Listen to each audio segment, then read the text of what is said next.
Anyway, thanks everyone for coming. My name's Rob. I organize Idea IPO. We've been doing events in Silicon Valley for many years. We hold events multiple times a week from San Jose to San Francisco. We always have a busy calendar of events. I'd like to highlight two events that are coming up. Thursday, May the 4th, at a law firm I will not name. It's across the street. We have an event called Raising Money for Your Startup. Thursday, May 11th, we have a panel discussion, latest innovations in deep learning. We've got an awesome panel lined up, and that's going to be at Nokia in Sunnyvale. So check out all the details for those events and all of our events on our website, ideiaipo.com. We were launched officially on February 1st, 2010. At that time, we had no members and no events on our calendar. At this stage, we have over 50,000 members among all our meetup groups in the Bay Area. We've completed over 1,729 events. By any standard, by any measure, we're the most active, most prolific startup event organization in Silicon Valley, bar none.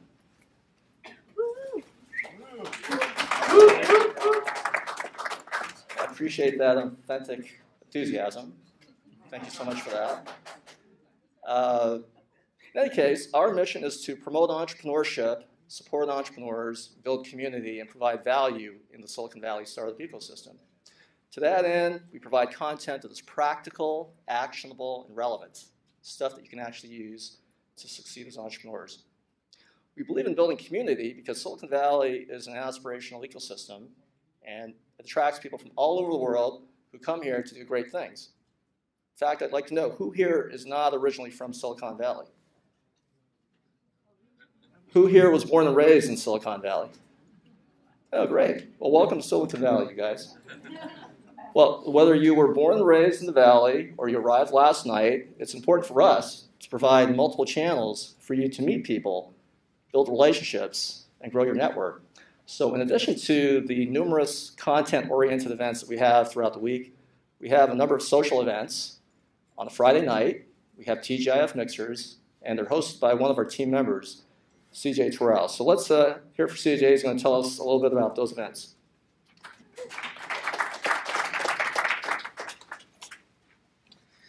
Hey everyone, I'm CJ. Thanks, Rob. So what he was mentioning were these TGIF mixers. They're really cool ways to get out in the community and just meet people casually without an agenda.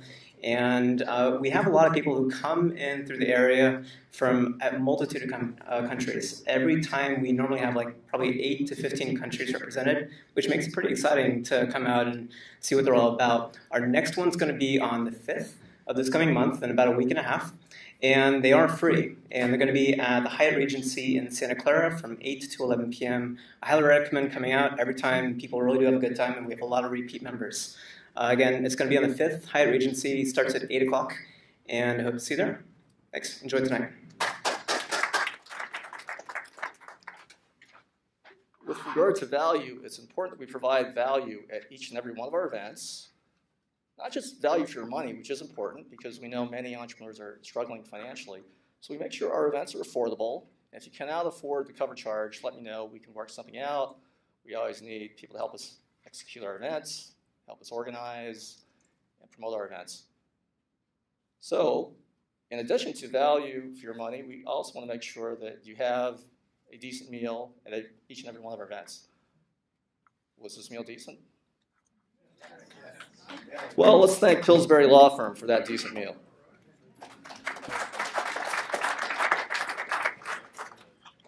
For those of you that are hankering for Costco pizza, that's coming back in a couple weeks, FYI. More importantly, though, we want to make sure that at each and every one of our events, we want to make sure that you get value for your time, which is your most valuable resource. Anyone here getting any younger? Always checking. There's always someone in the crowd, besides Adam. So at each and every one of our events, when you invest your valuable time to be here, we want to make sure you maximize your ROI. We have many partners that help us do what we do: law firms, venture capital firms, angel investor groups, incubators, accelerators, colleges, universities, lots of other players in the Silicon Valley startup ecosystem. So again, tonight we're grateful to Pillsbury Law Firm for hosting us at this beautiful venue and providing us, well, with a great moderator. So let's hear it for Pillsbury once again. A few of our other partners are here tonight. I want to have them come up and say a few quick words. Let's hear it for Nicola and IoT World.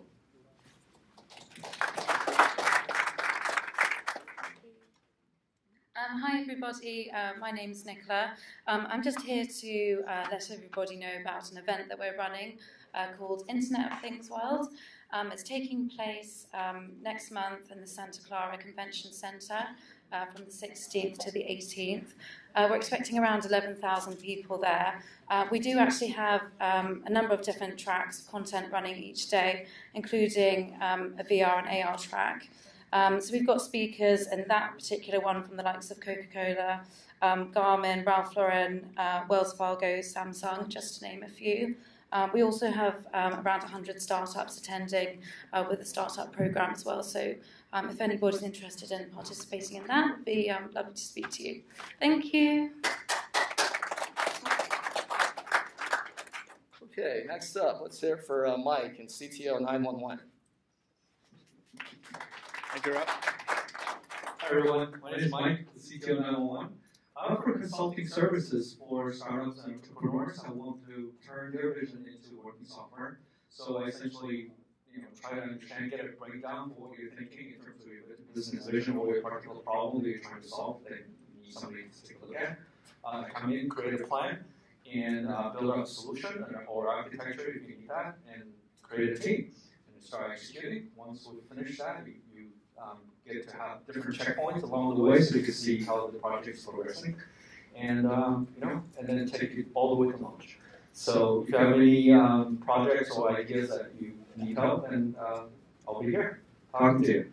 So grab a card. Thank you. All right, next up we have Chrissy from Quixy. Let's hear it for Chrissy. Thanks, Rob. Hi, my name is Chrissy. I work for Quixy. We're a mobile security app company that prevents the app from getting hacked.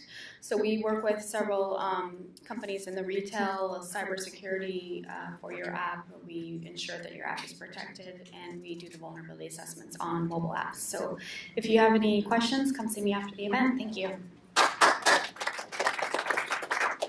So though our local mission is to support entrepreneurs here in Silicon Valley, our greater mission is to democratize entrepreneurship and innovation all around the world.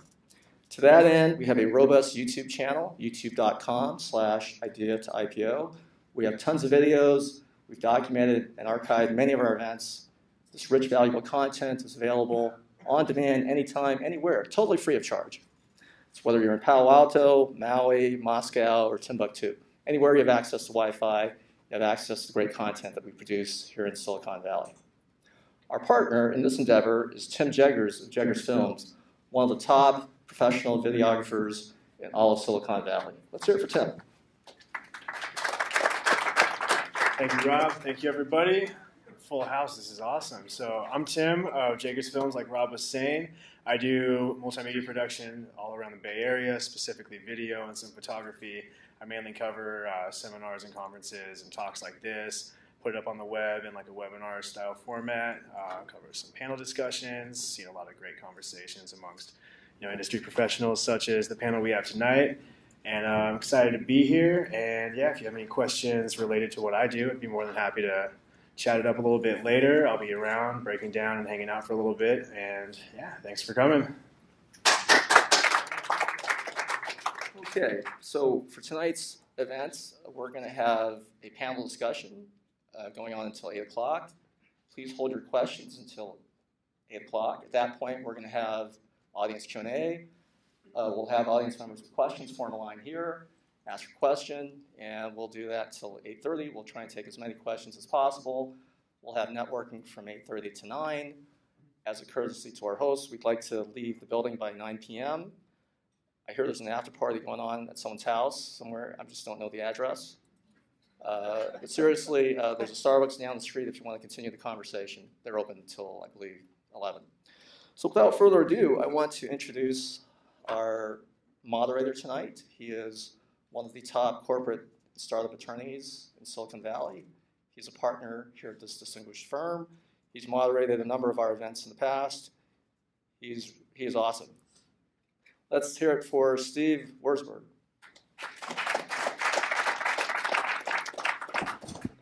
Thanks. Well, I'm going to start out by asking you guys in the audience a few questions, then I'll have the panelists introduce themselves, and then we'll get going. So, first question I'm going to ask you is which of these categories you fit in, and if you could just raise your hand. But first I'll give you the categories. Entrepreneur, technologist, investor, enterprise executive or employee, or other. Okay, so how many of you are entrepreneurs? Wow. Okay. Technologists? Investors? You guys should all raise your hand. Yeah? Enterprise executive or employee?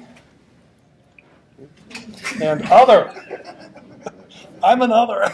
All right. Okay.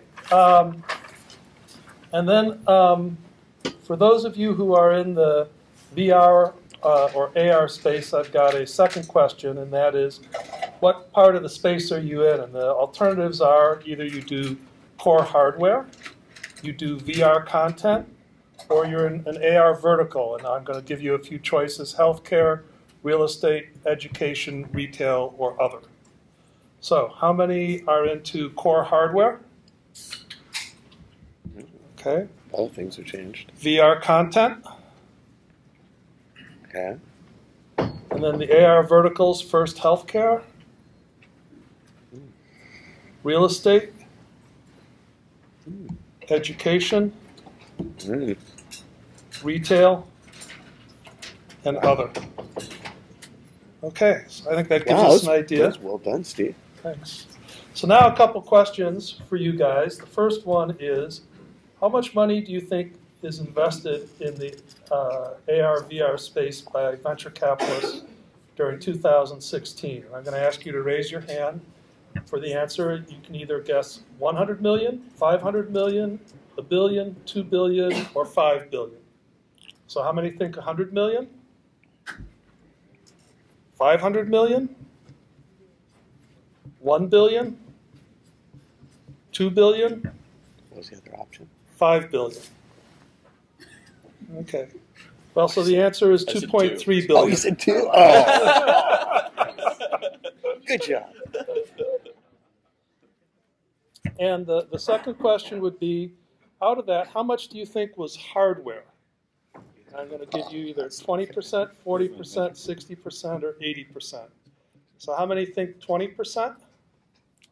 Oh, I think it's like 40%? 60%? 80%? Well, you guys are pretty smart. It's 40%. And out of that, Magic Leap was about 30%. That's what I thought. Yeah. Itself. Was that for 2017? 16. They invested. It's the beginning of 16, I think. And then the next biggest layer would be the services and solutions sector, which was about 20%, and then the VR video sector, which was about 10%. Okay, enough of the fun and games. I'll let each of the panelists introduce themselves. And the first, I will ask F to introduce himself. Sure. And he and I each have something in common. We probably are the only two people here with BlackBerries. Anybody else have a BlackBerry? They still make those? No, they're antique. Thanks, Steve. Okay. I can't just look cool in any way now, so thank you. Appreciate it. So I'm F. Lindenbaum, Ephraim Lindenbaum from Advanced Ventures. We're Silicon Valley venture fund investing out of our third fund. I'm a recovering entrepreneur myself, so I have sat in your chairs out there before becoming a venture capitalist. I can't tell which is better yet. Just ask me in a couple years. And we've actually been involved in AR and VR since I was an entrepreneur in the 90s in the first waves of what was considered blue screen augmented reality. We've looked at many of the cycles and invested in one company in this space at this point, but frankly, we've looked at many. We believe things are changing quite a bit, and in fact, this week was a banner week with the release of GoPro's first VR capture camera there. So it's going to be a lively discussion, and I'm going to be the contrarian tonight. Just want to let you know. Hey, my name is Ryan Wong. I'm the founding partner of Apples Capital, and we are a 20 million VC fund, early stage VC fund based in San Francisco. Mainly investing in VR AR space. Average check size could range between 100K to 500K, and under the VR AR space, we are pretty flexible in terms of hardware, software, content platform, B2B enabling technologies. So we pretty much invest in the full spectrum. Hi, my name is Istvan Janier. I am with Nexstar Partners, which is a $100 million Series A, Series B fund, mainly focusing on the mobile ecosystem and wireless infrastructure. And we look at everything that funnels into that. So I look at AR, VR, machine learning, AI, video streaming, and my colleagues are looking at cybersecurity, IoT, and just general infrastructure innovations. You can keep going. Okay. No, it's enough. Effie was saying he's going to be the contrarian. It's like the contrarian for the contrarians who believe in virtual reality, because we're all contrarians here technically. My name is Adam Draper. I'm the founder and managing director of Boost VC. We have now, we're making science fiction a reality, is our one-liner. We've backed 180 startups in a programmatic approach where we're an accelerator. We provide housing, office space, we invest in the startups.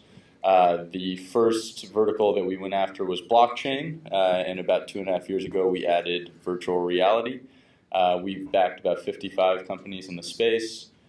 We focus on mostly software, and education is sort of my 10-year plan in VR, and so anything that moves the needle to us learning in VR is sort of my thesis.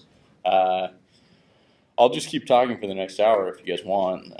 No, I'll ask a question now. So this is for each of you. We'll just go down the row. Which way? We'll let you start. Okay, cool. And ask you to describe a couple of AR, VR investments that you've made and why you invested in them and how you think they're doing. Well, they're all doing amazing, obviously. And I love them all equally. You're going to be a great dad, Adam. Yeah. I am. I have a daughter, about to have a second one next month. So a couple companies that we've backed. Let's see here. We backed one called Janus VR. They're building the metaverse, so they're building the social legs in the virtual reality world. They have a very tightly knit developer community. They're doing really great. They've raised some money from Lear Ventures, and then we backed Mindshow, which is basically like rapid animation in VR, and it's a really, really exciting thing. Like being able to make Pixar-like content in virtual reality is a really great thing. We backed another one that's sort of a similar thing. It's called Flipside, and then which is I think it's a huge value add because making content, animating content is a very high intensity. Like takes. He had a metric. What was the metric? It was some crazy number of hours for people to build. But yeah, a bajillion hours to make one Pixar movie.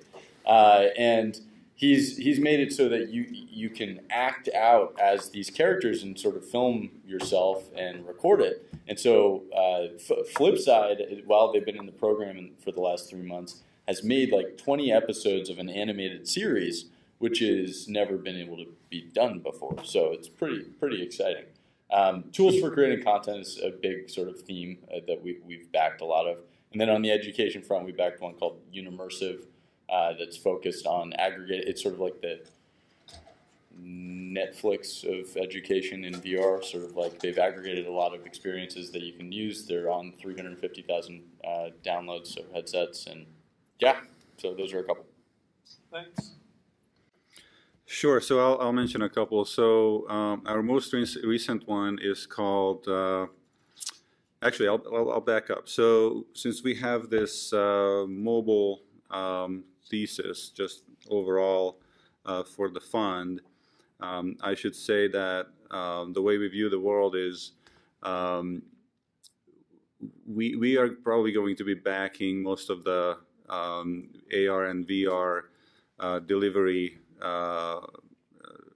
approaches and solutions, right? So how do you deliver AR and VR experiences to the devices that where you are going to be experiencing them? And so we believe fundamentally that the phone is going to be the device that's going to take VR to scale. It's not going to be any of the high-priced currently available head-mounted displays. And so so the first one that I'll mention is called GridRaster, which is a company that enables rendered experiences to stream from the cloud. So the high-fidelity rendering that's needed with GPUs is going to take place in the cloud, and it'll be streamed down to the mobile headset, and they make it so that it's still within 20 milliseconds of motion to photon latency. So it's a really cool technology.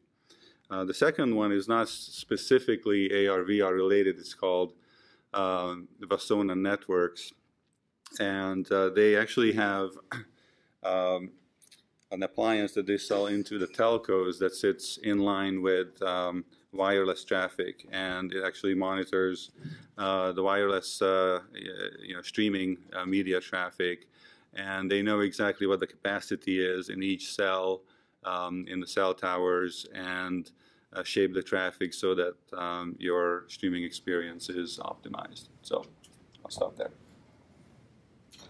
We currently have 6 VR portfolio companies, and if I have to pick 2 to talk about, you can pick more than 2.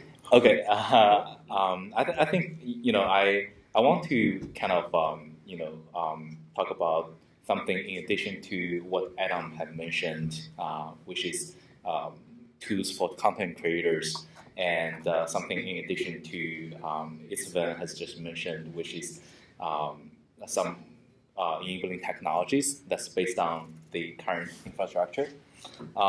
So one of the company I invested in is called Wave. So they are doing a VR EDM platform. So EDM stands for electronic dance music. It's a VR social experience that combines virtual reality with electric dance music. So first of all, it's something that combines VR and music. And if we think about these 2 things, right, we all know that VR is an immersive media. And when we think about music, it's actually another type of immersive media. And being able to create something in an immersive media through an immersive media, that just naturally makes sense. And the way you can experience music, you can interact with music inside virtual reality is just called magical. So it's not only about VR and music, it's also about VR and social, right? So people are able to experience the same music together virtually at the same space at the same time. And within the VR social, the whole experience is just it just blows people's mind. When I just see the video, before I tried their demo, I was not persuaded. But as soon as I tried the demo, I'm converted immediately.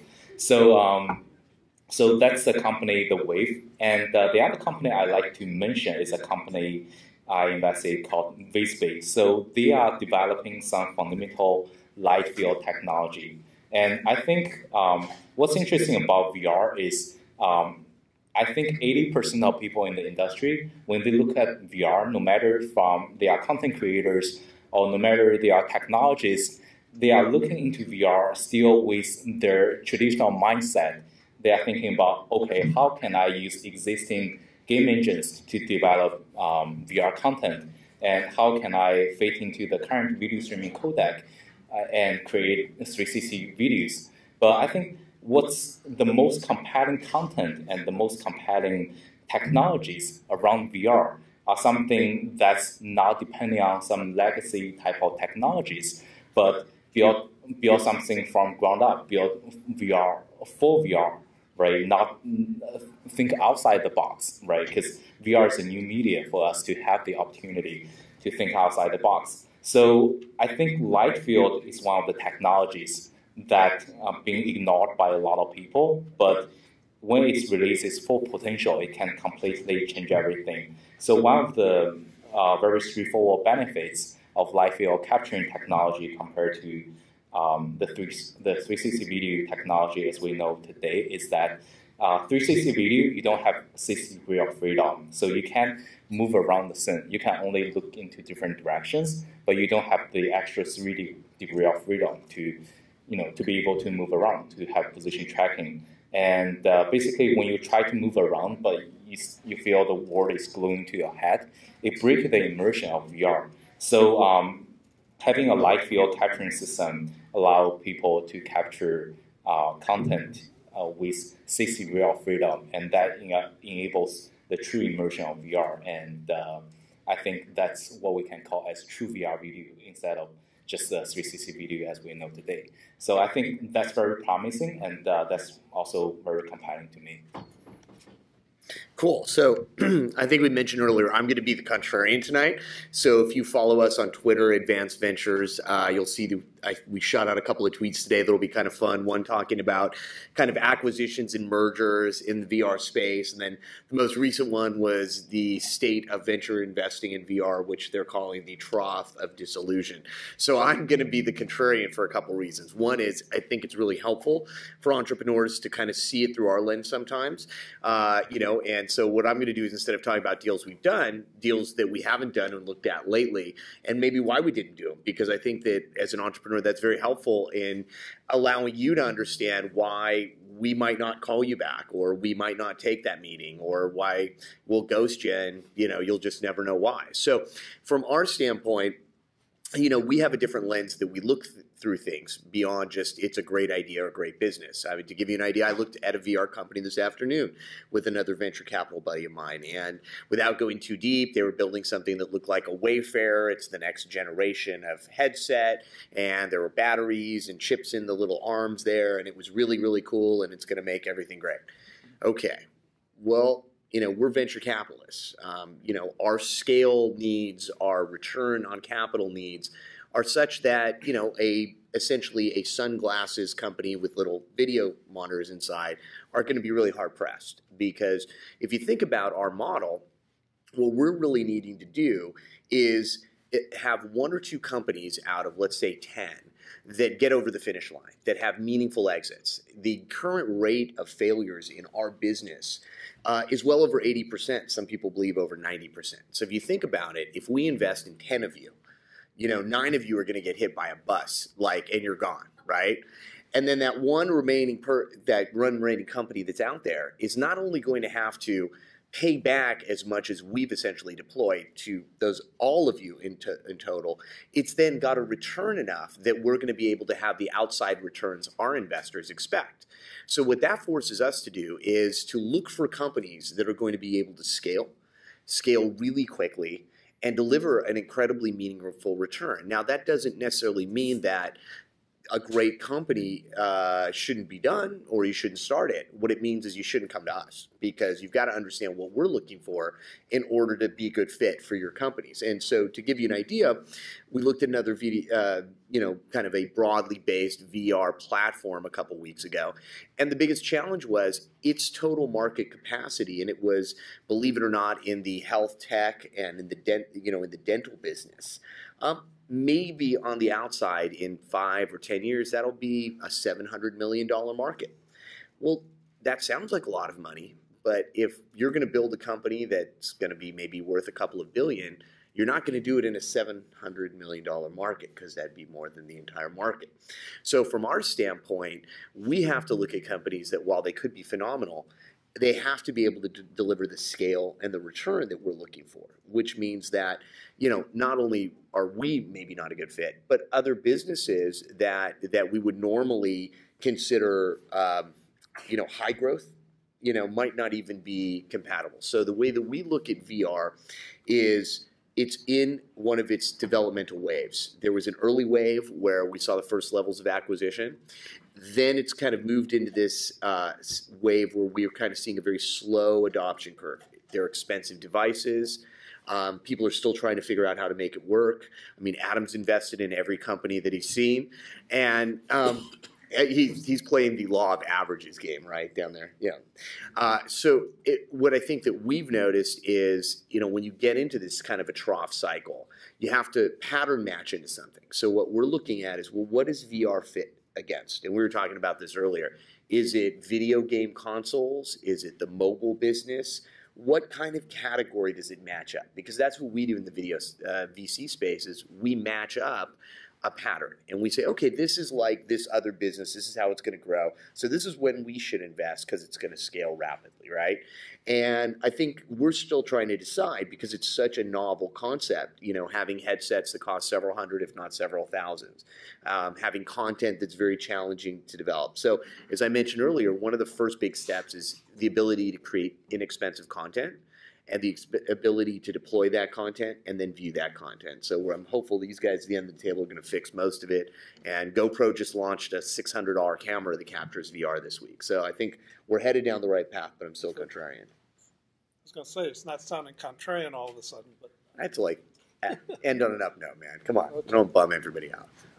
Well, it sounded like that most of the investments or the non-investments that were made were in VR as opposed to AR. And I'm wondering if you guys could first define AR versus VR, tell me whether that's a meaningful distinction or if it's kind of melding together, and then maybe talk about the near and long-term future of each of those. So, you do the primer down there, don't you? Yeah, so AR means augmented reality, and it's an overlay of data on this actual world. So you're still seeing this world, but then there might be Pokemon. Pokemon is a good example. Or like, if I did have glasses, I could have like a AI tiger pet that's like right next to me that you guys can't see unless we're like friends, and then that would be augmented reality. Where I'm still hanging out with you guys here on Earth, but I've overlaid data with a tiger pet.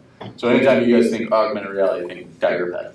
And then VR is complete immersion in a digital world that could be anything. So one of the things, so a lot of people, the reason that we've all focused on the VR is because, or this is me speaking for everyone. Just keep going, buddy. Just leave the cat thing out of it, man. The augmented reality is 3 years out. Like they're just delivering the DK1s. HoloLens has been out for almost a year. I think the DK2 is going to come out in the next 6 months to a year, which means that we're where Oculus was 3 years ago. So we're literally 3 to 4 years behind in augmented reality, allowing third-party developers to be able to build applications for AR. Now, if you look at the phone as an augmented reality platform, yeah, there might be something there. The most successful and only augmented reality thing really is Pokemon, but I think there are other applications. There's a lot of other interesting things that are happening. Technically, Snapchat is a great use case in augmented reality, like the face mapping stuff. That's pretty intense technology.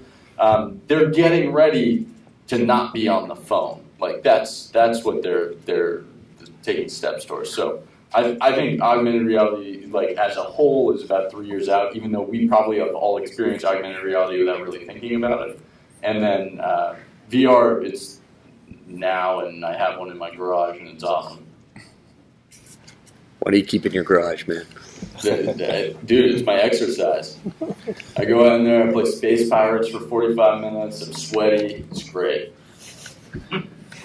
So, who has used the HTC Vive? Okay, have you guys played Space Pirates? Okay, well, you should. It's on like 80% of machines for the HTC Vive. It's fantastic. I have a top 300 score, no big deal or anything. But Does anybody else want to talk about AR, VR? Space Pirates training. So for sake of completeness, I think we should also mention the Google Glass thing as an AR. There's also a high-end one called Daiquiri, but yes, Google Glass. Yeah, so I mean, you know, I think when people say AR, it's really sort of three things. One is this Google Glass thing, which is not really in front of your field of view, but up and to the right or up and to the left, and it's more informational, right? It's not trying to pretend that there's something additional in the world, but giving you additional information, like, you know, you've got mail. And then we have AR, that the HoloLens style that Adam was talking about, which is actually mixed reality now, right? So that's the other distinction that I just wanted to throw in there, which is, you know, really the reason, the difference between AR and mixed reality is the ability to refocus, right? So just plain AR, you have a screen exploding in front of you, whereas in mixed reality, there might be a little object in front of you, and you have to sort of focus on it, and there could be one farther away. Is that what everyone's making the distinction between mixed reality and AR? Because I'm like, why are we even calling something mixed reality? I think it's a hashtag. Yeah, because I think that way you can just fill out those tweets. Yeah, and I guess with Tango, you actually also throw in the ability to be aware of the environment and occlude objects, right? So for me, I shouldn't be seeing the whole phone, right? If it's there. Well, throw in 360 video as well, which is sort of a gateway drug, right, to MR and AR and VR. But I think, one of the things we're seeing is this distinction that Adam had brought up initially, and I'll like really tie that back to something simple, like, for example, Wayfair. Is everybody familiar with the e-commerce, home, furniture, home goods? So essentially some data just came out, and Adam actually has some hands-on on this one, or some eyes-on this one, but in particular, they're utilizing some early AR on mobile in order to allow people to superimpose pieces of furniture into pictures of their rooms. Okay, so that totally makes sense, all right? No one's in there playing, like, fighting space aliens in their garage with their pet lion all night long or anything, but it has a really valuable use case. The only challenge is when they asked people who utilized it what percentage were really interested in using this, it was about 30%. So what you have to be careful about is, A, we're kind of in a bubble out here, right? And if you roll out into other parts of the country, the world, it's not as compelling. And two, is this a must-have thing? Because when we look at it from the venture side, we're saying, like, we want your users to want to kill and die for your products, right? This isn't like, yeah, it's pretty cool, like maybe a third of the time I'll use it. We're hoping for a little more. If, Facebook, Google were like, yeah, just 1/3 of the time you use it, we're going to be okay. They wouldn't be gigantic companies. So, I just want to jump back a little bit to the original question, but from a different perspective. I think, to me, at the end of the day, VR and AR will always be different use cases, because AR want to augment your current experience with the current reality, right? But VR want you to forget about the real life and just be in the other world, right? But in terms of from a enabling technologies perspective, VR and AR are actually sharing the same enabling technology. No matter SLAM, position tracking, content creation process, or content delivery process, it's all the same. And I think very likely that at the end of the day, for VR and AR, it's going to become the same device, and it's going to become the glass like I'm wearing right now. If you make the glass transparent and put some information overlay, that's AR. And if you just block the whole thing and present a different image, then it's VR, right? So I think, and that's kind of the reason why we talk about VR and AR. We talk about the difference, but at the end of the day, when we find a topic, we just use VR to kind of to represent both VR and AR. I think at the end of the day, it's same enabling technology, but different use cases. Okay. Yeah, I mean, today is draft day, and one of the more interesting use cases I heard of, being a big Stanford football fan, is the use case where they were training quarterbacks using, and I guess you would call that an augmented reality system, I suppose. I don't know if it's augmented or virtual, but guy would take football and drop back, and he'd be simulating defense people rushing. And if you're talking about Striver, they're using VR. But you would call that VR? Yeah, well, it's VR because they've pre-recorded the games so that you can see like the line coming at you. Augmented reality is like I'm here talking to you, and like I pull up data, says your name, last conversations we had, all that stuff. So I'm still here.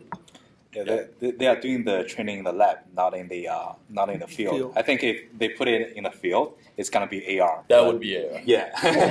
Yeah, and just in case anybody or it'd be a really wants to short know, game. they've been doing that for like 30 years. They're called flight simulators. We go in a room and you learn how to play. So I mean, really what we're doing is taking kind of a newfangled approach to technology and doing that. But these all become adoption pieces, right? Which is if you find a cool use case, then people are going to be interested in going out and buying this stuff. The question is, what's the killer app? Which one? I'll pick one. Right. Well, that's a great question. Thanks. What's the killer app? I'm here for you, Steve. Just throw me the ball when you need something. I'm good.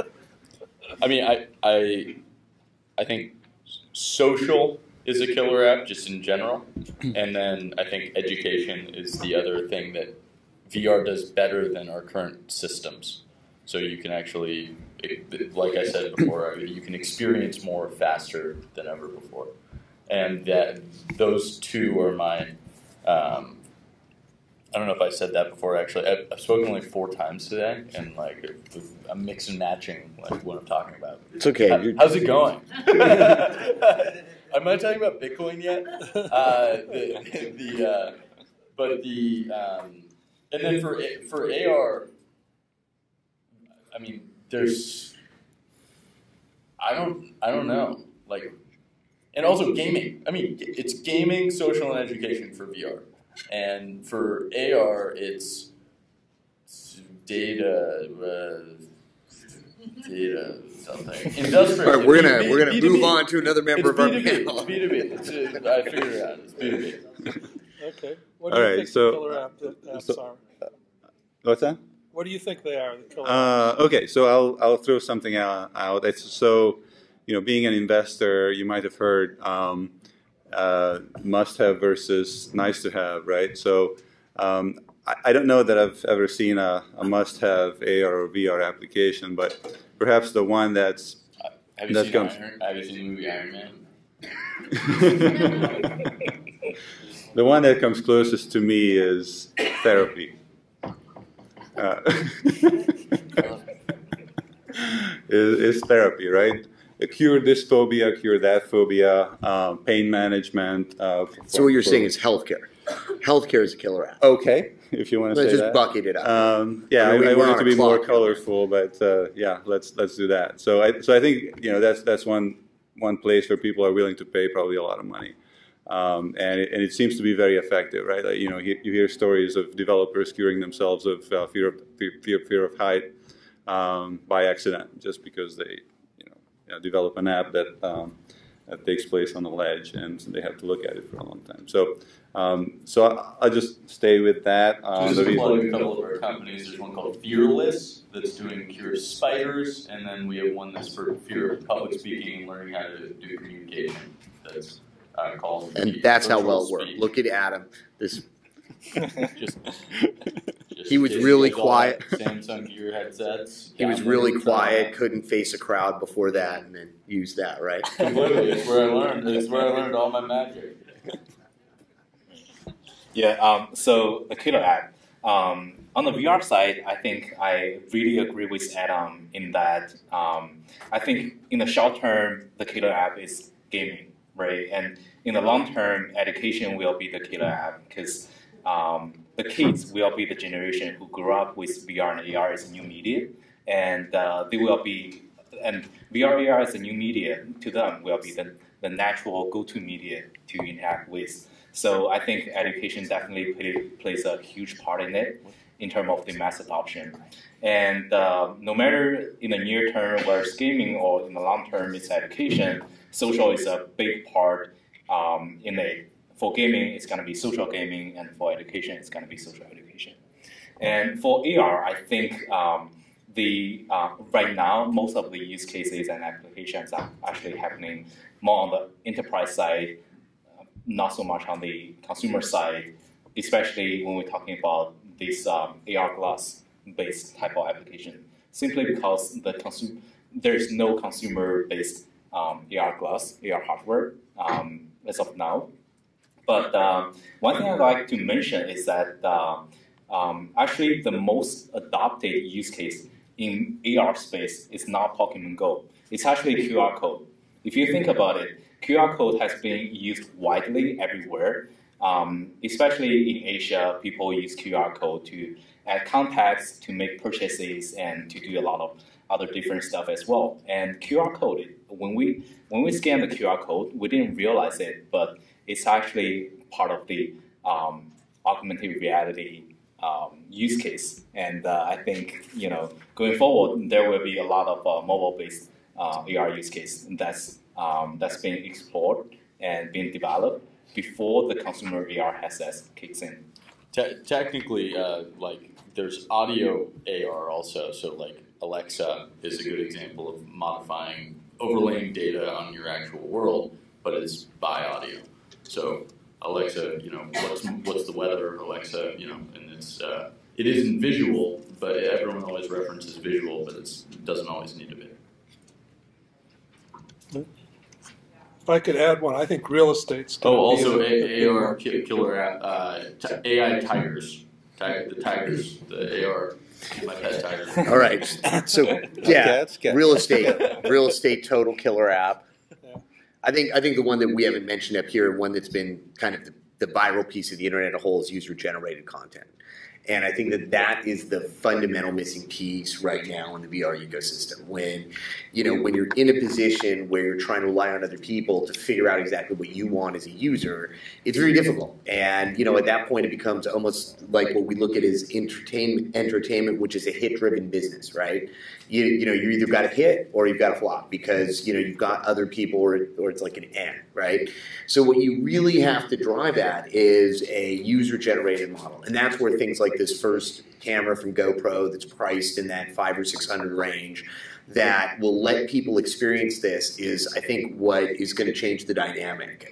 If you can go snowboarding and instead of a regular camera on your helmet, you now have this VR one, and you can go back and then show your friends how you almost hit the tree, and then you did hit the tree, and then all your stuff blew out. I mean, experiencing that, and that's really where social comes in, but the differential is user-generated. So, I'm not sure we're there. Google just had another announcement this week on that. There's some software that's going to make it mindful, but most of it's professional creation. And I think that is the piece that I just don't think we're there. The ability to create and the ability to consume at a user-gen level. We're just not there. Do you think AR, VR is a good space for VCs? And which segments do you think are particularly a good pattern match? Well, you're all in, Adam, so let them know. Yeah, I made 55 investments. It better it's work a out. Great space. Watch him ask the tiger. So there's a really interesting thing that happens with the adoption of technology. It's actually what I quote is Amara's law. It's something that it's an expectation growth curve versus actual growth curve. And so the expectation is that technology gets adopted on a linear growth line. What actually happens is that it initially has a little bit of a bump, so it exceeds by a little bit, and then it drops beneath the expectation line for a really long time before it exceeds expectations long term. Like the internet. The internet originally was oh, everyone's excited about the internet, and then everyone's oh, well, maybe the intranet's a thing, and then that's not a thing, and then over long term, everyone here is probably on the internet half their day, So that's pretty crazy. But so that being said, VR is in this spot this year. So we went through an exciting time. Like Oculus got bought for $2 billion. Everyone delivered their headsets. The Samsung Gears, the Google Daydreams, all these really interesting, fascinating things. But now everyone's looking at the actual numbers and getting super critical because it's not what they want them to be. It's not like mobile numbers, and that's insane because nothing's mobile numbers.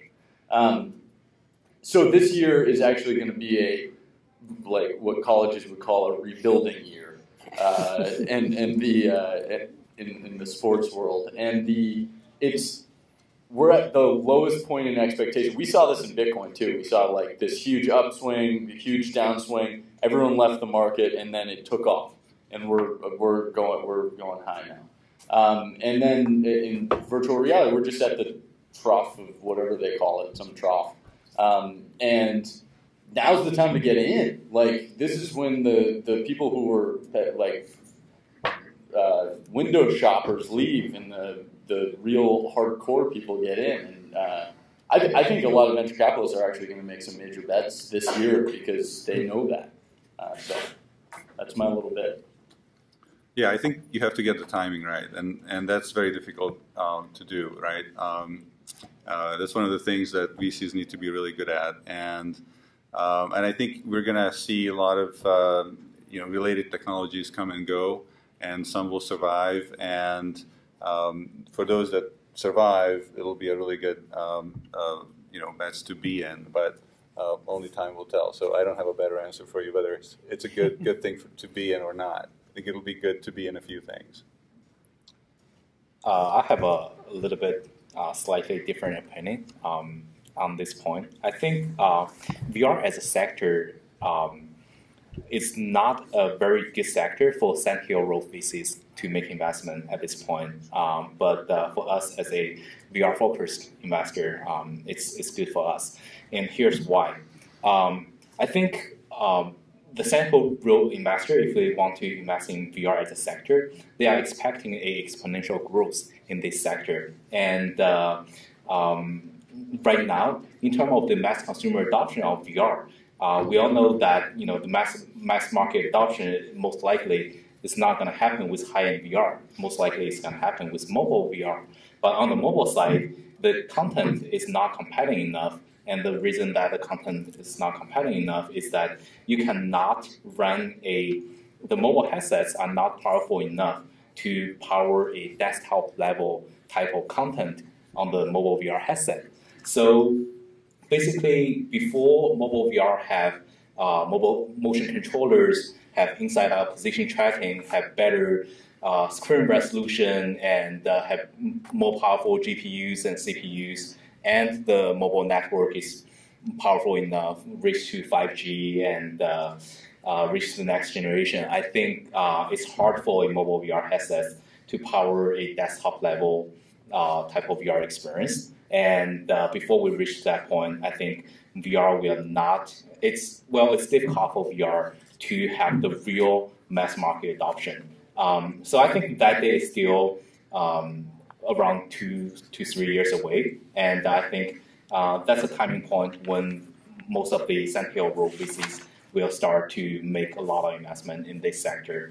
That being said, I think right now is a good opportunity to be an early mover in this space before the space is getting overcrowded, and to learn about what's happening in VR, and to try to learn the lessons. And when we are ready for the exponential growth comes, we have a better leverage to win the game. So I have a good investment for you, GridRaster. All right, let's talk about it. Yeah, that's definitely that's the thesis behind GridRaster. Right. So what we're all talking about is what we call pattern matching in the venture space. What we're trying to do, from Adam's example of the Amphora curve. I like that. Amara's law. Oh, Amara's law. Okay, yeah. I like that. If you quote things that are laws, everyone thinks you're brilliant. Really? It's a new thing. Lawyers learned that a long time ago. Yeah. Really? So we call it pattern matching. We'll What call we're that trying- Adam's Law. Adam's Law. So what we're trying to do is figure out how we match this against other adoptions that have happened, as I was saying earlier, in other markets, because that's helpful for you, helpful for us to understand when it's time to get in, right? You know what? But the winners really just break the pattern completely. Like and so like everyone, like I agree. I mean, I think that common knowledge dictates that it's pattern recognition. It's actually identifying when the pattern breaks and you should throw your money in. Well, but that's part of the pattern. I mean, part of the pattern is like this year is kind of a bit of a down year. Everybody's coming off the kind of slow sales of certain pieces. We also have the next wave of headsets getting created, which are all-in-ones, lower cost, Qualcomm, Intel, people like that playing, which is going to make a big, big difference. So, you know, I think what you have to do, and this is where it's getting the pattern matching, is a great example is like e-commerce, which I think Adam was talking about intranet. But if you boil a little closer to e-commerce, there was a lot of investment in the technology behind e-commerce. It started to get deployed, but consumers weren't ready in the early 2000s for e-commerce. And it took a number of years for people to be comfortable giving their credit cards and buying things. And it started with simple things. And today people are willing to buy scary things on the internet. I mean, everything from your medicine to your fresh food to everything else. So what we have to do is look back at that. And as a tech investor, you know, we were investing in e-commerce platforms and, you know, different platforms to enable that. Then those first e-com companies came in 01, 02, 03, but they totally were blown out because the consumer wasn't ready. Then by 05 and 06, you had the convergence. You now had a consumer that was educated enough, the internet was fast enough, people were willing to start buying things, and then there was another meaningful explosion in there. And then we were caught with a downturn here, which actually made it accelerate even faster because it became a cheaper way to buy things. And see, these are the kinds of things that when Adam says, well, where's their pattern that breaks? That's a downturn where saving the tax or buying it from Amazon a little cheaper than around your local area made a big difference. So what it's helpful for you to understand is if your business takes time to create, let's say you're a content creator, education, healthcare, where it's going to take you time, years potentially, to generate a backlog of content to be able to make available to a customer, then your starting point's probably now. This isn't like, let's wait till the big boom happens and let's go start building software around that. It's creating it now. Now, what you have to understand is we might not be your best fit in terms of finance because you've got to remember our time cycle is much faster than that. The entire lifespan of your average venture fund is 10 years. That's what we're capped at. So even if you're the most exciting educational company in the world and it happens on the 10th year and 10th minute, it's like scoring a touchdown 5 minutes after the game's over. It just doesn't matter to us. So what we're looking for is that explosive growth at a quick level, like I was saying. So pattern matching is important. Now, if your business is very actual right now, like real estate, and this is going to be something that a marketing spend can cover, an expensive piece of equipment, expensive content capture and development, well, then that makes sense. And if it becomes enabling technology for a real estate person, then that additional spend, that additional cost can be really easier. Research and development, drug development, you know, really high-end IoT, what we call the industrial Internet of Things, right? Working in nuclear reactor training is great. So if anybody's doing nuclear reactor training, get started now. I don't know if any of you might think you have a belief that about AR and VR that's contrary to the industry norm, and if so, maybe you could share that. I mean, Adam is the industry, so as Adam's law would dictate, anything he says is the industry. He's invested in every single VR company out there. So I mean, there were a lot of deals I looked at in order to get to the 55 a day, but yes, as far as the market, basically back in the market. Contrarian. I believe that VR is going to be a bigger industry than AR. That's contrarian. Yep. So that's it. I mean, and my logic is pretty sound here. It's AR is dealing with the limited reality that is, and VR is the infinite. So you can create worlds, you can create things. It's the imagination. So that is my contrarian view. Okay. Anybody else have one they want to toss out? I propose this question, so I better answer it. So to me, there are a lot, and I'd like to mention one of them.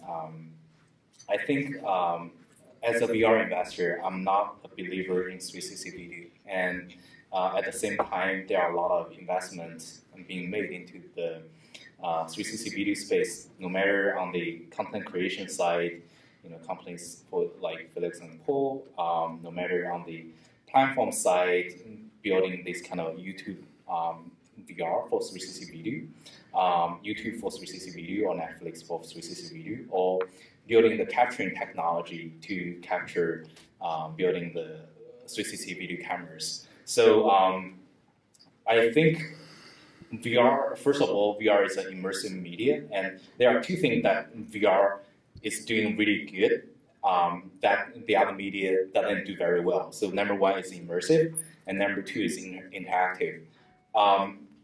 Being a video itself, you don't have the interactive part. So I think being immersive is a bottom line that as a VR type of a media, you can't go below this bottom line.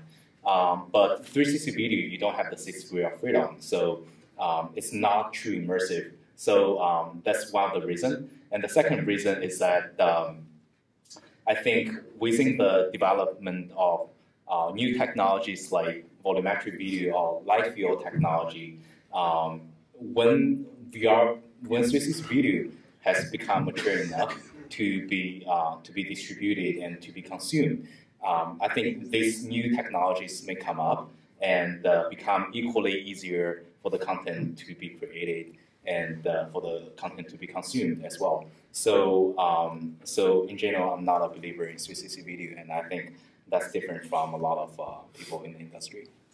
So I'll throw one out. So I think we hear a lot about worker augmentation, industrial uses of AR, and my view is that sort of the intuition behind it, I don't think that's going to happen. And the intuition behind it is that if there was really a lot of value add to putting a screen next to my eyes while I'm working, we could have done that 15 years ago, right? We could have put a small screen up here, a computer on a belt with a battery, and so the technology has been available, right? So most of the enthusiasm is really around the smaller form factor, and I don't think that, just because we have a smaller form factor, it doesn't mean that the use cases all of a sudden have emerged, and definitely not at the price points that we are seeing for these glasses. Another intuition is that these, most of the use cases are typically around, adding instruction in front of a worker's eyes, and a worker is going to have to do a very complex task for that to really make sense. So, day-long tasks that have no repetition would make sense, but how many of those do you see out there? So I'm just not seeing that market come around. Okay, well, thanks. I think now it's time for the audience to have questions, and first of all, let's hear it for our panel.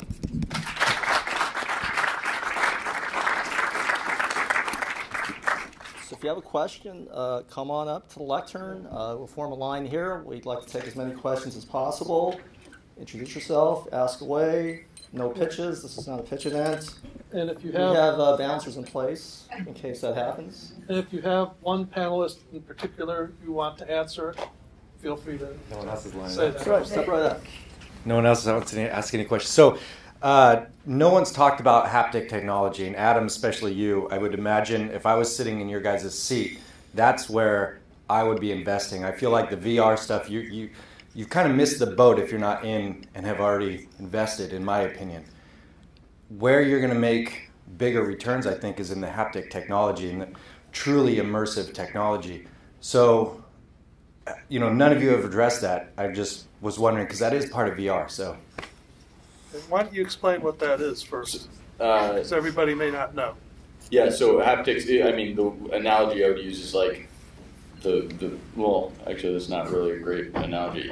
Starting to sound like Charlie Sheen down there, man. Yeah, it's the feedback. So, like, if I pat a cat on the head, like, my controller vibrates. That's like that feedback loop is called haptic. Not sure why. And and there's some great technology in the haptics space. So you asked the question. So we looked at a lot of haptic companies. My issue with haptics is it's sort of like the mouse in a lot of ways, you know, like, and the mouse was a low margin business once it got to scale. And so it becomes a commodity, and it's one of those things where it's like, I get it, and I think that there can be short-term money in like making haptic guns and haptic bow and arrow and haptic like things that sort of communicate that are different than the controllers you normally get. But otherwise, it's Oculus and HTC who are deciding what that controller is going to be. So that's my. We looked. I've looked, and I was interested in a couple, but we never jumped.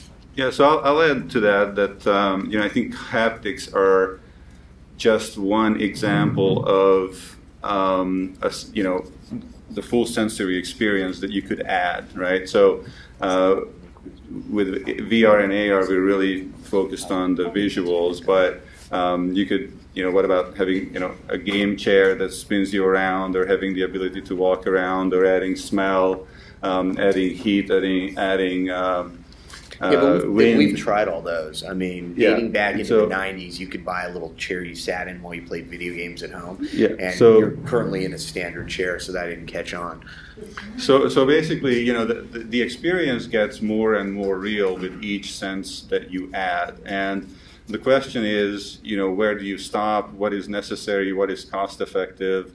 How many experiences can really be enhanced by touch that people are going to be willing to pay for? And is it touch meaning I sense that something is there, or is it touch that's going to give me the difference between touching you know, a glass surface or you know, a fabric?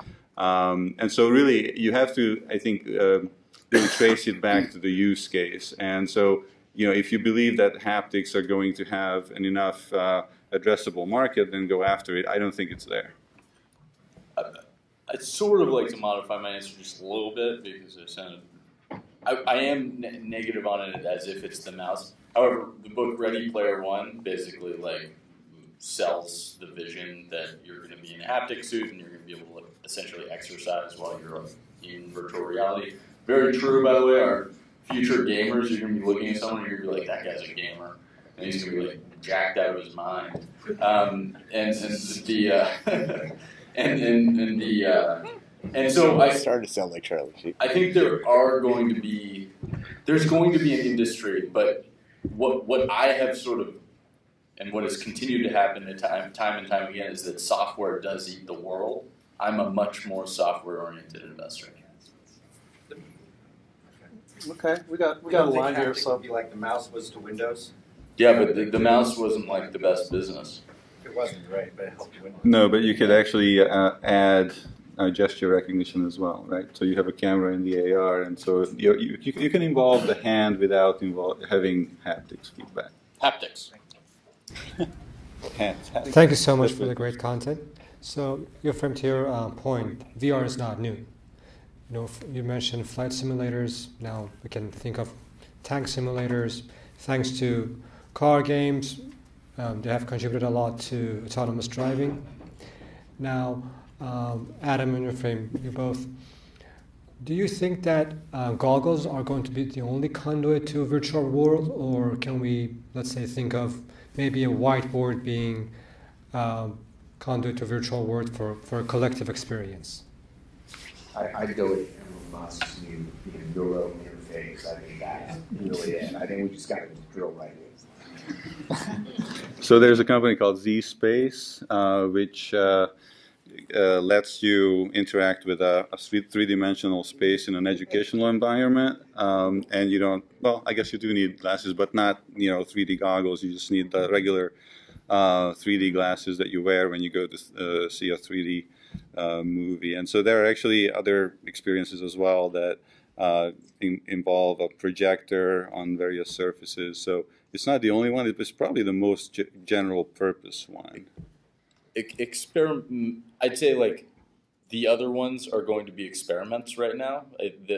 Nothing has been proven to be better or worse in the like IMAX VR experience, which they're actually building an IMAX VR theater or something in New York somewhere. But there are more, if you're referring to more like socially, like group activity-based stuff, there are a bunch of these that are popping up. I actually just saw a cool tracking technology one where you can be Pac-Man. So you're the Pac-Man while you're like running around this map. And then there's one called The Void that's in Utah where it's overlaying. You still have glasses. Like you still do need the goggles, but you're like running through a warehouse with a bunch of like aliens or whatever coming at you. I actually haven't done it. I just have heard that it's awesome. I want to, and then So yes, I think it's gonna be like going to the movies, except hey, let's go kill some aliens. I think it's actually this question and the previous question to me is actually a very similar question that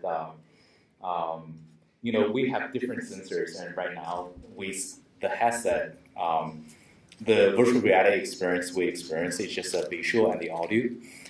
We don't have the touch, we don't have the smell, and we don't have the other sensors, right? So if there are anything that's good enough, we definitely are very interested. But so far on the haptic side, I haven't seen anything that's good enough and consumer friendly enough to fit into, let's say, 99% of the use cases, right? When we use VR. And I think same answers for your question in that if we can achieve this computer to neuron type of ways to achieve virtual reality, or if we have a machine, we know that dream is actually a type of virtual reality, right? So if we have a machine to push content to your dream, right? I think that's going to be very interesting, and I would be very interested to check it out. But again, the technology is simply not there. Like the movie Inception, or the Matrix, or Right, you got to figure out which layer you are. You've mentioned a few times about the content not being up to scratch, and I wonder if the panel have any thoughts for an experience that you would really like to recreate in VR. Can you rephrase the question? Like, you're saying the content's not up to, we're saying content's not there. Yes. Like, there's not enough content, is sort of what we're saying. But if you could recreate any experience in VR, what would it be? Well, I'd want a new one. I'd want a new experience, like something that's... No, what would the content be? So what would you like to do in VR? Beyond aliens. just playing a game. What's that? Kill aliens. Well, no, okay. I wrote a blog post about this. So VR really is about the superpowers that you're giving people. Like it's really, really awesome to be super strong. It's really, really awesome to fly. It's really, really awesome, and all these things like you can do in virtual reality. It's really, really awesome to have like 7 different types of guns and shoot robots, and so pull the gravity guns. I'm using a lot of weapon stuff, but like what about like horse racing or something, hiking, climbing Everest? Yeah, there you go. Some a little more. Those are things thoughtful. I can do in the real world. I want something that's not in the real world. Yeah, but the death factor. Right? Okay, well, it's like your video game, right? If the alien gets you, whatever. But if you fall down Everest in real life, it's fly through space would be pretty chill. Build a different planet. Colonize a new planet, like that type of thing. That's probably what I would. Have you seen the Bird Simulator? The birds? Yeah. Like from Alfred Hitchcock? No. So this thing where you lie down on it. Oh, the flying one. The flying one. No, I haven't done it. I've seen it. So I mean, my answer is, I used to play Elite when, I was like 14, 15, and now they have Elite Dangerous. You're basically a captain of a spaceship, and so when I found out that this is out there and available for VR, I promptly went out and got my Oculus Rift and got my high-end gaming setup and put it on, and I thought it was just so awesome for about 2 seconds when I realized that I'm getting dizzy because my chair is not actually moving, and I'm not getting the full body experience. And then I thought, oh, okay, so this is really just a big screen at this point. That's all the effect I'm getting.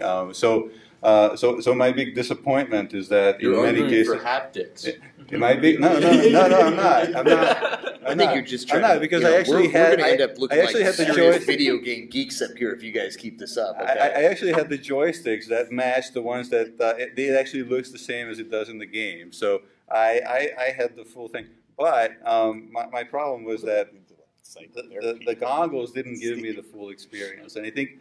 Right now, the easiest thing to do is to shoot aliens and run around and shoot zombies because you can stand up with the. Okay, guys, pull up on the aliens, man. But if you want to fly and you these more exotic experiences, then the goggles are not enough. Okay, exotic experiences. We're going to go with that as like the underlying. If I could add here, I have a feeling if you had a panel of women, you'd probably get a different answer. Shopping in Italy. Yeah. I think to me that question is the same as asking, hey, if you are the god, what you would do? Because we all have a lot of constraints living in the reality, but in virtual reality, you can do anything, right? So you can be anyone, do anything, and obviously, if Adam was a god, he want to create a bunch of aliens and shoot them, and if Istvan is a god, he want to be a bird. But I think basically these two questions are the same question. Well, but this all brings back user-generated content. It's all about the user, and each user has something unique. What's the point of investing in VR if Google or Apple will create a platform that kind of, both hardware and software, that kind of standardizes everything? I mean, are you guys looking for acquisition from them, or? Well, it's sort of like, Facebook was built on the internet and then it was on mobile. They're neither an owner of the hardware, but they do own the software. And so we want to back applications that third parties can build through those platforms where we can, where there's opportunity to help people and solve problems. That's my quick answer.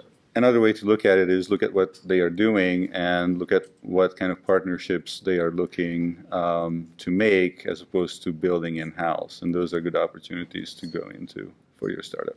Also, Silicon Valley, R&D is augmented by mergers and acquisitions. So a big part of all of these companies is their ability to acquire. So not only Oculus, Instagram, et cetera, on Facebook, and there's a giant long list for Google and Apple and everybody else. Yeah. And that's a very fatalistic attitude. I mean, when PCs were around, who would have thought, that Google would come, or Facebook, or Apple? I mean, those were all companies we think of now, but back then they didn't exist, right? Disrupt the legacy is why we want to back the software. Yeah. All right, thank you.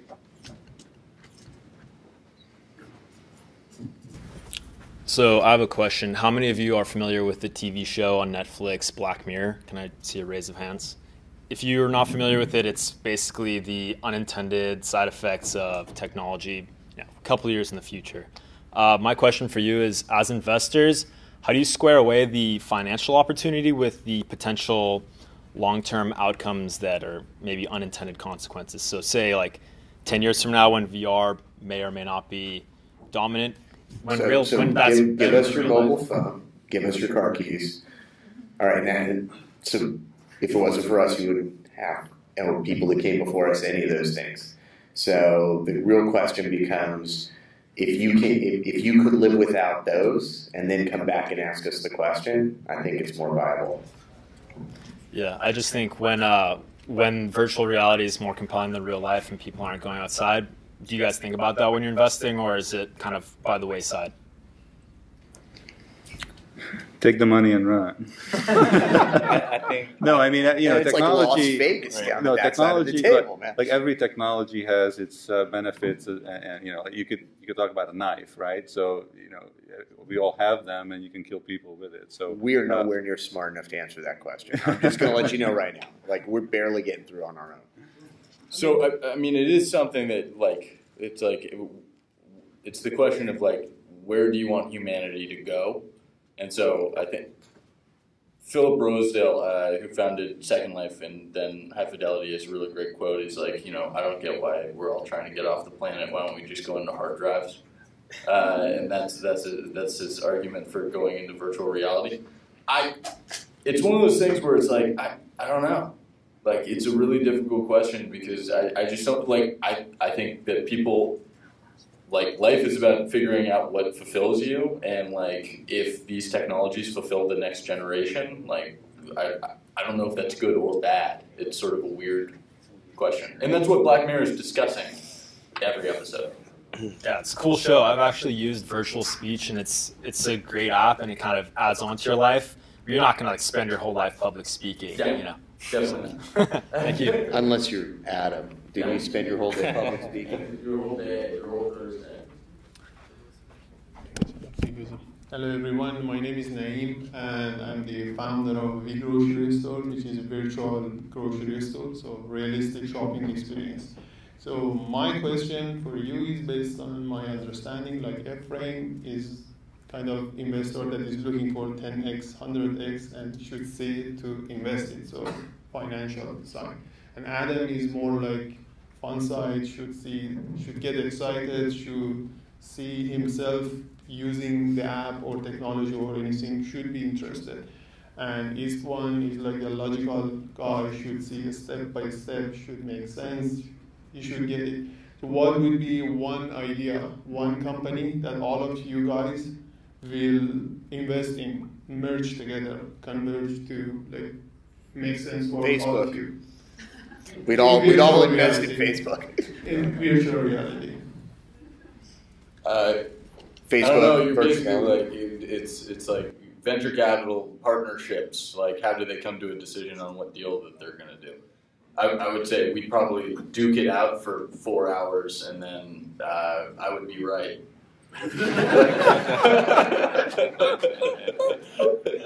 There's a famous proverb that says, if two partners think alike, one is not necessary.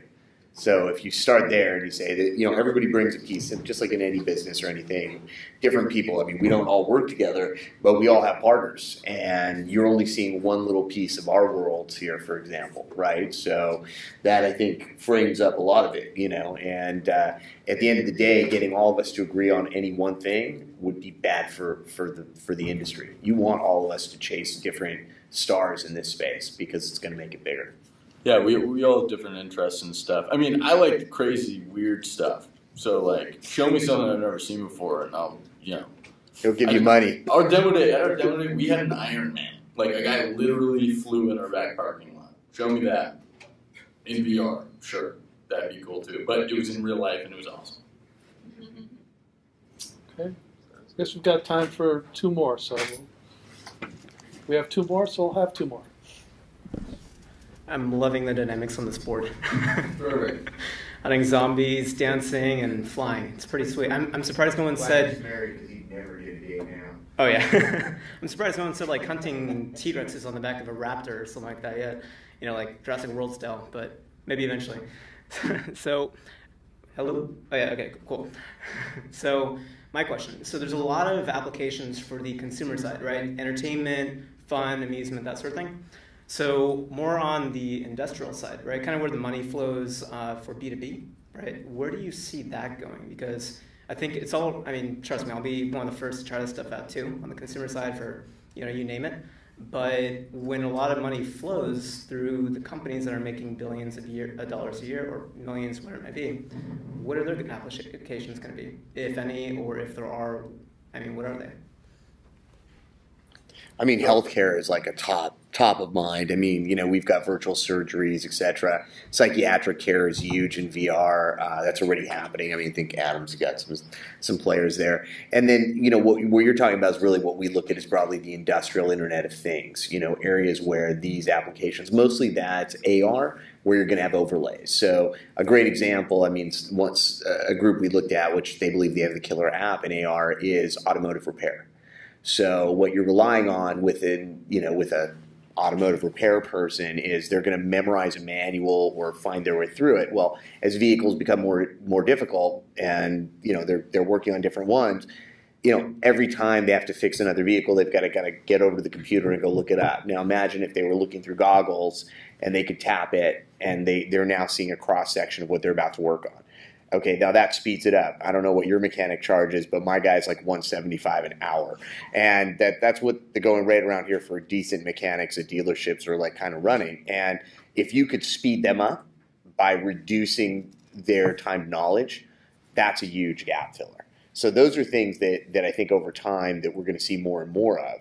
But that requires content transitioning. That requires platforms to get content in. Delivery, Ryan was talking about, there are not a lot of really good delivery mechanisms. I mean, wearing goggles, not going to work out when you're trying to work in an engine. So you're going to need some AR overlay mechanisms that are a little more, meaningful than what was your Google Glass of the first wave. So one thing I'll throw out is industrial design. So designing cars or even phones, things that are more difficult to prototype, right? So you can just, things are being designed in CAD programs anyway, and why not being designed real time in 3D? Or have I got a company for you? Thank you. Dimension 10. Go check it out. And then on top of that, there's one. Okay, I'm going to say two things real quick, and then I'll stop talking until the next question. But we backed a company called Primitive, and what they do is they've actually been to one of these events. What they do is visualize code. His goal is to graphically engineer and code. But the really cool thing that he found out was that a lot of companies have a problem with churn of engineers. And when you lose an engineer, it takes about 6 months for a new engineer to take over and actually add value to the product again for big companies. And so their first use case is now going to be walking through the code base for these engineers that are leaving to be able to get the new engineers up to speed faster. And it's a great, weird use case. The other thing is like this industrial thing where you're designing in social environments while showing stuff. But I won't keep going. We're good. Those are good answers. I might add one about training. I think training is going to be a huge thing for companies. Virtual reality. What was it? Training. Training people to do different corporate skills. training. Corporate training, Corporate software, training. and that sort of thing. Yeah. Awesome. Thanks. Okay, hi. My name is Dave. I'm with Geopogo. But this question is about my field of architecture.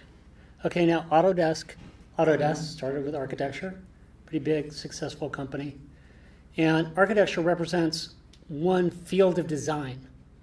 Doesn't VR present an amazing opportunity to design without a desk, being tethered to a desk? So what are you seeing in this field? Yeah. I mean, my answer is yes. It's awesome. And it is it's a huge opportunity. I mean, Tilt Brush, people are designing huge, crazy, cool things there. There are 3 others that are sort of in that space. We backed one called Masterpiece VR, but then there's also Quill and Medium, and you're able to actually 3D sculpt. For actual enterprise-based products, I would recommend Masterpiece VR for the design part of it. But there are a lot of companies that are actually going after this. So yeah, it's really exciting. Yeah, there's different companies that interface with different 3D software that already exists, like Revit has add-ons and so on. Mm-hmm. Are you asking if there are any? No, there are. Yeah. Each 3D drafting I mean, software. what VR is using is like the natural tool of your body to be able to create. Right. And so the products that I just listed off are the best ones right now for doing that. Yeah. Awesome. Thank you. Anyone else? No other knowledge? Okay. Thank you. Let's hear it for our panel. Let's hear it for our awesome moderator, Steve Wurzburg. Let's hear it for Pillsbury and all our partners and sponsors. Let's hear it for our audience. Let's hear it for our event team and our video team. Let's hear it for me. I think that covers everything. Our video will be available on our YouTube channel in a few weeks. Our panel will stick around for a few minutes for networking. As a courtesy to our host, we'd like to leave the building by 9 p.m. You can continue the conversation at Starbucks, which is at 2000 El Camino Avenue. So thanks for coming. See you next time.